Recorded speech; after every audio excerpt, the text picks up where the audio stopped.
अस्सलाम वालेकुम व्यूअर्स, ज़मान Ahmad health care channel की जानिब से खुशामदीद। उम्मीद है आप सब खैरियत से होंगे। अगर आपने अभी तक चैनल को सब्सक्राइब नहीं किया तो कर लें और बेल आइकन को क्लिक करें ताकि हमारी नई आने वाली वीडियो आप तक बर वक्त पहुँच सके। आज का हमारा टॉपिक जो है वो है हैवी मेंसेस साइकिल। उन माओं से जिनकी टीन एजेस बच्चियाँ हैं और कम्युनिकेशन गैप ना होने दें आप। हैवी मेंसेस साइकिल एक ख़तरनाक अलामत है। इसकी वजह से एनीमिया हो सकता है। स्कूल कॉलेज जाती हैं बच्चियाँ, अक्सर वहाँ पर चकरा कर गिर जाती हैं और पीली रंगत उनकी नज़र आती है, चेहरे मुरझाए हुए होते हैं। इसके अलावा खामोश उनकी स्किन की प्रॉब्लम जो है वो हो रही होती हैं, बाल गिर रहे होते हैं, तो जस्टिफाइड ये करती हैं कि ये नॉर्मल है, जबकि ऐसा नहीं है।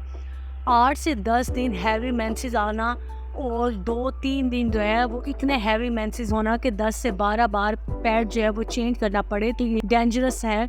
खुदारा होश के नाखून लें और अपनी बच्चियों से बात करें। एक टेस्ट करवाया जाता है तो वो करवाएं। उसके लिए आपको एक अल्ट्रासाउंड करवाना पड़ता है, क्योंकि ऐसा भी मुमकिन है कि उनको फाइब्राइड हो सकता है जिसको कि ठीक किया जा सकता है। बच्चियों की सेहत का ख्याल रखें। अनमैरिड लड़कियां अगर ये सुन रही हैं कि 2 दिन उनको हैवी मेंसेस पीरियड आते हैं तो ये एक ख़तरनाक अलामत है। ये हैवी ब्लड लॉस होता है और ये भी ख़तरनाक अलामत होती है, आपकी जान भी जा सकती है।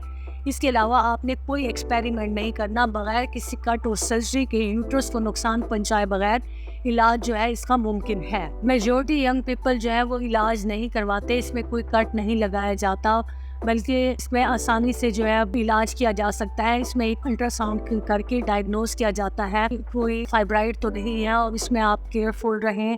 आप बिल्कुल भी लेजीनेस ना हो और शर्मा शर्मी में अपनी ज़िंदगी को बर्बाद ना करें। अल्ट्रासाउंड करवाएं और आप ये डायग्नोज कर सकते हैं और इसका आसानी से इलाज मुमकिन है। उम्मीद है आज की वीडियो आपको पसंद आई होगी।